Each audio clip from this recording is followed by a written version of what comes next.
नमस्कार जोहार, मैं हूं गुड्डू और आप देख रहे हैं झार न्यूज़ 77 में। चलिए समय हो चला झारखंड की खबरों को जानने का, उससे रूबरू होने का।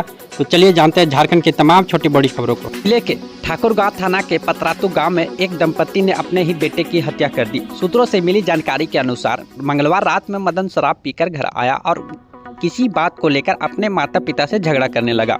विवाद इतना बढ़ गया कि मामला हाथापाई तक पहुंच गया।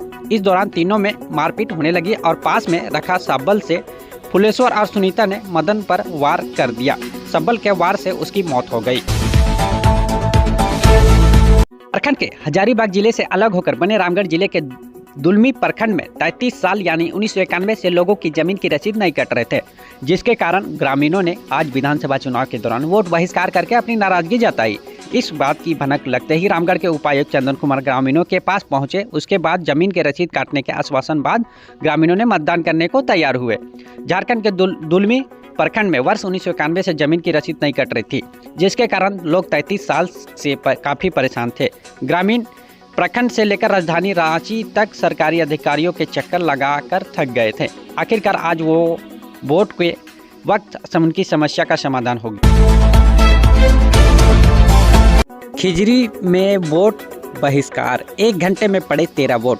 बीडीओ थाना प्रभारी ने घर घर जाकर वोटर को मनाया। झारखंड विधानसभा चुनाव के दूसरे चरण में खिजरी विधानसभा के एक बूथ पर लोगों ने वोट का बहिष्कार कर दिया। 1 घंटे में 13 वोट ही पड़े। राजनीतिक दलों ने हेलीकॉप्टर पर हर दिन खर्चे लगभग 1.87 करोड़ रुपए, सबसे ज्यादा बुकिंग इस पार्टी के नाम। झारखंड में इस बार विधानसभा चुनाव प्रचार के दौरान राजनीतिक दलों ने खूब हेलीकॉप्टर का इस्तेमाल किया। एक ही हेलीकॉप्टर पर एक दिन में 16 से 17 लाख रुपए खर्च आता है। चुनाव प्रचार के लिए भाजपा ने 5, झामुमो ने 3 और कांग्रेस ने 2 हेलीकॉप्टर का उपयोग किया। वहीं आजसू ने भी 1 हेलीकॉप्टर का उपयोग किया। सभी दलों के बड़े बड़े नेताओं के साथ राज्य स्तरीय नेता भी हेलीकॉप्टर से उड़े। इनके अतिरिक्त प्रधानमंत्री, गृह मंत्री, रक्षा मंत्री चुनावी कार्यक्रम के लिए विशेष हेलीकॉप्टर भी आए। इस पर राजनीतिक दलों ने करोड़ों रुपए खर्च किए।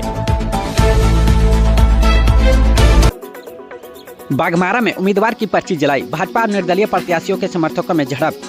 बाघमारा विधानसभा क्षेत्र में उस वक्त तानातानी की स्थिति उत्पन्न हो गई जब एक निर्दलीय उम्मीदवार की पर्ची को भाजपा समर्थकों ने जला दिया। झारखंड विधानसभा चुनाव 2024 के दूसरे चरण में मतदान के दौरान धनबाद जिले की बाघमारा विधानसभा सीट पर तनाव का माहौल उत्पन्न हो गया। 2 प्रत्याशियों के बीच झड़प हो गई। पुलिस ने दोनों पक्षों को शांत करवाया। इसके पहले बेहराकुदर में भी 2 पक्षों में पर्ची को लेकर विवाद हो गया था। ऑब्जर्वर और डीएसपी ने हंगामा कर रहे राजनीतिक दलों के समर्थकों को खदेड़ दिया। टेम्पो में बैठकर 5 बूथ घूम चुके 100 मतदाता नहीं कर पाए वोट। झारखंड विधानसभा चुनाव 2024 के दूसरे चरण में 12 जिले की 38 विधानसभा सीटों पर शांतिपूर्ण तरीके से मतदान हुआ। 14,218 बूथ पर मतदान अपने मताधिकार का प्रयोग इस्तेमाल किया। क्षेत्र की समस्या की वजह से कुछ जगहों पर मतदाताओं ने वोट का बहिष्कार किया। वहीं कुछ ऐसे भी लोग हैं जो एक बूथ से दूसरे बूथ घूम रहे हैं, लेकिन मतदान नहीं कर पा रहे हैं। मतदाता सूची में उनका नाम ही नहीं मिल रहा है। बीएलओ ने उन्हें मतदाता पर्ची भी नहीं दी, जिसकी वजह से उन्हें मालूम ही नहीं कि उन्हें किस बूथ पर जाकर मतदान करना है। मामला देवघर प्रखंड के केनन मनकाठी पंचायत तुलसी टांड़ का है, यह ग्रामीणों ने बताया। झामुमो ने बाबूलाल मरांडी पर लगाए आचार संहिता उल्लंघन के आरोप, चुनाव आयोग को भेजे फोटोज। झामुमो ने बीजेपी के प्रदेश अध्यक्ष बाबूलाल मरांडी पर आचार संहिता का उल्लंघन करने का आरोप लगाया है। जेएमएम ने गिरिडीह के निर्वाची पदाधिकारी सह उपायुक्त सह जिला दंडाधिकारी को चिट्ठी लिखी है और 2 तस्वीरें भेजी है। ट्रीज के अनुसार झारखंड में बीजेपी की सरकार, जानिए 2019 में कितनी सही साबित हुई थी भविष्यवाणी। झारखंड का पहला एग्जिट पोल सामने आ गया है। झारखंड की 81 विधानसभा सीटों हुए चुनाव में एग्जिट पोल के अनुसार झारखंड में एनडीए को बढ़त मिलती दिख रही है। मैट्रिज के आंकड़ों के मुताबिक भारतीय जनता पार्टी की अलायंस एनडीए झारखंड में सरकार बना सकती है। मैट्रिज के एग्जिट पोल नतीजों के अनुसार झारखंड में एनडीए को 45 से 50 सीटें मिलने का अनुमान है। वहीं इंडिया गठबंधन को 18 से 25 सीटें मिलने की संभावना जताई गई है, जबकि अन्य के खातों में कोई भी सीट नहीं जीत दिख रही है। वहीं चाणक्य स्ट्रेटजीज के एग्जिट पोल के अनुसार झारखंड में एनडीए को 40 से 50 सीटें मिल सकती है, जबकि इंडिया गठबंधन को 35 से 38 सीटें मिल सकती है। वहीं अन्य के खातों में कोई भी सीट नहीं जाती दिख रही है।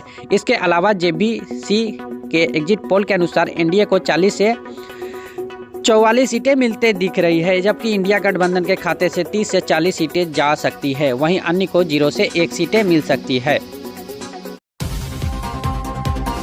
38 सीटों पर 68.45% वोटिंग। जेएमएम के विधायक और भाजपा समर्थकों में धक्का मुक्की। कल्पना की सीट पर भी बवाल। और 2019 में 67.04% मतदान हुई थी। वहीं शाम 4:30 बजे गिरिडीह के होली स्कूल के बूथ पर जेएमएम और भाजपा समर्थक आपस में भिड़ गया। बताया जा रहा है कि कुछ लोग बोगस वोटिंग कर रहे थे। इसका भाजपा समर्थकों ने विरोध किया। हंगामे की सूचना पर पहुंचे जेएमएम विधायक सुदिव्य कुमार सोनू से भी धक्का मुक्की हुई। इससे पहले दोपहर में भाजपा ने गांडी विधानसभा के कुंडलवादा के बूथ नंबर 282-338 पोलिंग एजेंट पर जेएमएम के पक्ष में मतदान करने का आरोप लगाया। जानकारी मिलने के बाद जिला निर्वाचन पदाधिकारी मामले को संज्ञान में लिया और भाजपा ने सीसीटीवी फुटेज भी जारी किया। थाना क्षेत्र के चैनपुर चांदो रोड के हसगाड़ा शिव मंदिर के समीप से मंगलवार के रात में चोरी की गई motor stabiliser, jet pump, starter व कई अन्य सामान के साथ चैनपुर पुलिस ने 3 आरोपी को गिरफ्तार कर बुधवार को जेल भेज दिया गया है। तीनों की निशानदेही पर 12 submersible pump, 7 electric motor, 10 stabiliser, 1 jet pump, 2 star और 1 कटर सहित अन्य सामान बरामद किया गया है। आरोपी की पहचान चैनपुर थाना क्षेत्र के कल्याणपुर निवासी मोहम्मद इरफान व कंकारी शांति मोहल्ला निवासी छोटेलाल चौधरी व शहर थाना क्षेत्र के नावाटोली निवासी सीपू के रूप में की गई है। महेशपुर में रिकॉर्ड 79.0% मतदान। संथाल परगना में वोटरों ने चौंकाया। 11 विधानसभा में 70% से अधिक वोटिंग। संथाल परगना की 18 विधानसभा सीटों में मतदान पूरा हुआ। यहां की 18 सीटों में 11 विधानसभा में 70% से अधिक मतदान हुए। सूची में पाकुड़ का महेशपुर विधानसभा में रिकॉर्ड वोटिंग हुई। यहां शाम 5 बजे तक जारी आंकड़े के मुताबिक 79.40% मतदान हुए। संथाल परगना के वोटरों ने जबरदस्त चौंकाया है।